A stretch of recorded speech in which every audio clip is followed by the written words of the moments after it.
retour du héros samedi soir. La salle des fêtes de Saint-Nizier du Moucherotte était comble pour accueillir le skieur de fond Maurice Magnifica, double médaillé olympique aux Jeux de Pyeongchang.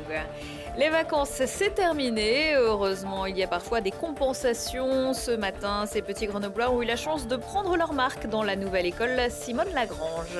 Et puis, coup d'envoi mardi du festival Holocène, le festival grenoblois des musiques actuelles. Au programme notamment Ben Mazué, Pomme, Cannibal Corpse ou Petit Biscuit. Bonsoir à tous, ravi de vous retrouver dans ce JT du lundi 26 février 2018, toutes les heures à partir de 18h. C'est l'essentiel de l'actualité du Grand Grenoble en moins de 10 minutes.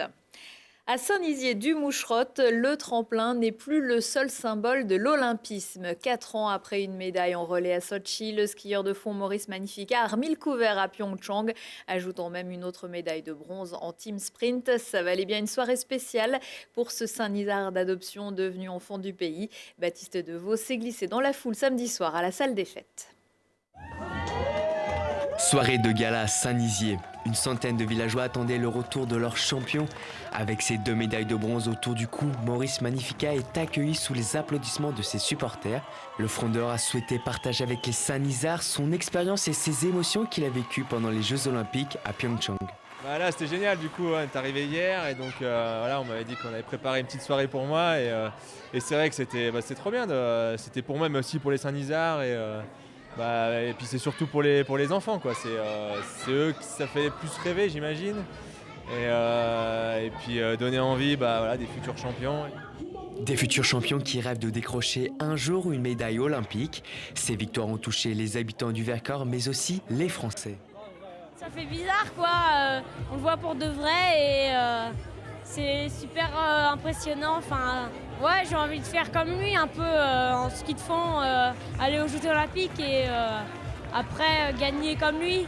Sa famille a aussi vibré au fil de ses courses. Son père est encore ému par les 2 médailles de bronze et fier que son fils ait pu rebondir dans le relais après son échec aux 15 km. J'ai vécu avec lui le moment où il a perdu dans la course du 15 km.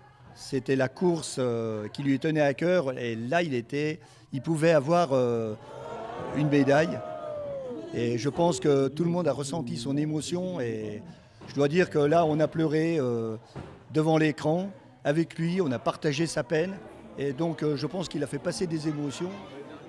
Dans une semaine, direction la Finlande pour Maurice Magnifica qui tentera de s'imposer dans une nouvelle manche de Coupe du Monde en ski de fond.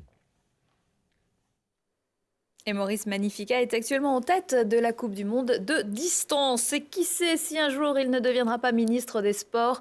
L'ancienne championne d'escrime, aujourd'hui membre du gouvernement, Laura Flessel, était en visite dans l'agglomération grenobloise.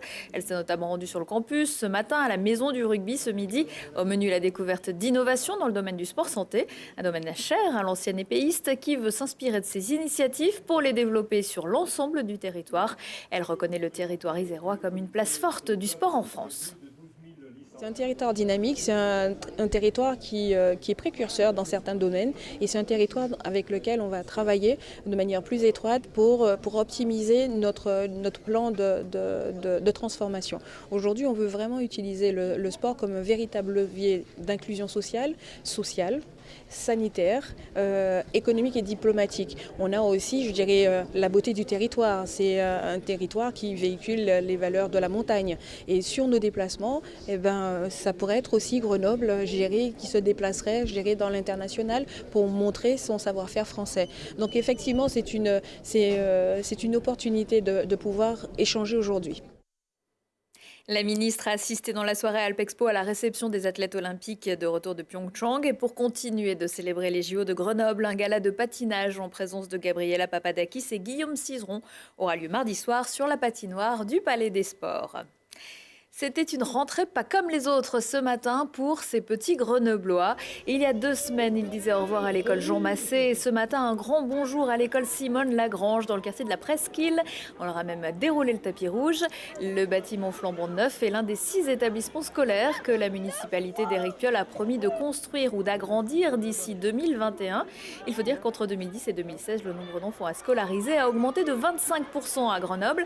Alors forcément, ça fait beaucoup de chiffres. Alors exactement, j'ai pas révisé mes chiffres, mais c'est un peu moins de 300 élèves qui sont accueillis aujourd'hui et on peut monter jusqu'à un peu plus de 400 dans l'école puisqu'on peut accueillir jusqu'à 14 classes. Là, il y a 9 classes qui sont accueillies. C'est difficile à réaliser parce que c'est un travail de tous les jours. Les agents ont travaillé encore ce week-end pour préparer l'école. Mais bon, ça fait toujours plaisir de voir les élèves et avec un grand sourire au coin des lèvres.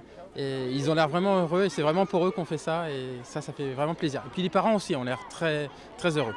Eh ben, j'ai amené mes 2 enfants, j'ai laissé la grande au portail puisque pour les grands on les laisse ici et j'ai accompagné le petit jusqu'à sa salle de classe. Ils étaient contents tous les deux de voir les nouveaux locaux. Ils avaient visité l'école avant les vacances donc c'est pas complètement nouveau et a priori ils étaient bien contents. Les parents de ces enfants, mais aussi ceux de l'école Claude Bernard, qui doivent eux rejoindre l'école Lagrange en septembre, sont invités à une journée portes ouvertes ce mercredi. Et je monte le son, le 2e festival Holocène débute mardi à Grenoble, 4 soirées crescendo avec un point d'orgue samedi, un festival à dominante électro et chanson mais qui se diversifie. Le programme avec Charlotte Faulkner. Ils étaient plus de 12 000 spectateurs à avoir été séduits par la première du festival Holocène. Pour sa 2e édition, on passe de 10 à 5 jours, mais pas de souci, le programme est tout aussi chargé et varié. On fait la soirée d'ouverture avec une soirée hip-hop à la Baie Électrique le mardi 27, où on a essayé d'apporter une programmation moderne et fraîche, avec des artistes plutôt en devenir que des têtes d'affiche établies. Donc c'est un petit pari pour nous. On a Davodka ou les Suisses d'Extreme Tour qui sont en train de faire un joli petit buzz et de monter. Le lendemain, on fait une soirée chanson avec Ben Mazué, Pomme et Caruso, qui sont 3 artistes en train de monter aussi. Et puis le lendemain, alors on revient à la Belle Électrique pour faire une soirée métal, parce qu'on a réussi à capter un plateau qui était sur la route d'artistes américains, comme Cannibal Corpse et The Black Dahlia Murder. Et en fait, la fraîcheur, on la retrouve dans le fait qu'un festival qui est plutôt électro, chanson et hip-hop fait une première scène métal, et ça, c'est un premier pas qu'on veut faire vers ce public-là.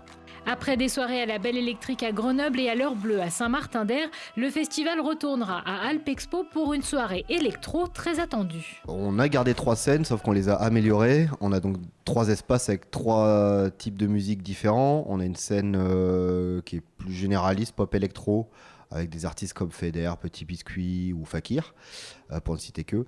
On a une scène qui est dédiée au hardcore, voilà, parce que c'est un style de musique qui demande à avoir ses spécificités. Et ensuite, on a une scène extérieure qui a été améliorée, qui est plus grande, qui est dédiée à la techno et qui est investie par le Rex Club qui vient fêter ses 30 ans chez nous. Au terme de cette 2e édition, le festival Holocène ambitionne de devenir le plus gros événement de la région, voire du Grand Sud-Est.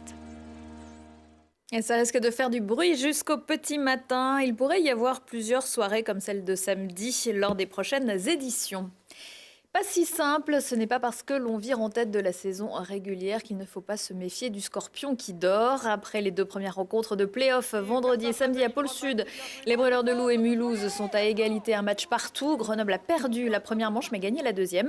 C'est Mulhouse qui a ouvert le score à la 29e minute avant l'égalisation 1 minute plus tard de Golitschik pour les Brûleurs. Le 2e but grenoblois étant marqué pendant les prolongations par Bisaillon. Le 3e match aura lieu mardi en glace alsacienne. C'est la première équipe qui remporte 4 rencontres qui se qualifient pour les demi-finales. Bonnet blanc et blanc bonnet, rouge et bleu et rouge et blanc ont fait match nul vendredi soir pour le compte de la 24e journée de Pro D2. Grenoble n'a pas pu faire mieux que le nul, 29 partout à Narbonne. Le FCG revient aussi avec de nombreux blessés, dont Lilian Sassras, ce qui a contraint David Mellet à annuler son voyage à Madrid, où il devait, avec la sélection espagnole, disputer un match contre la Géorgie. Le prochain match pour le FCG, ce sera vendredi, avec la venue de Dax au Stade des Alpes. Prochain rendez-vous avec l'actu dans 1 heure et en replay sur telegrenoble.net. Je vous souhaite à tous une excellente soirée.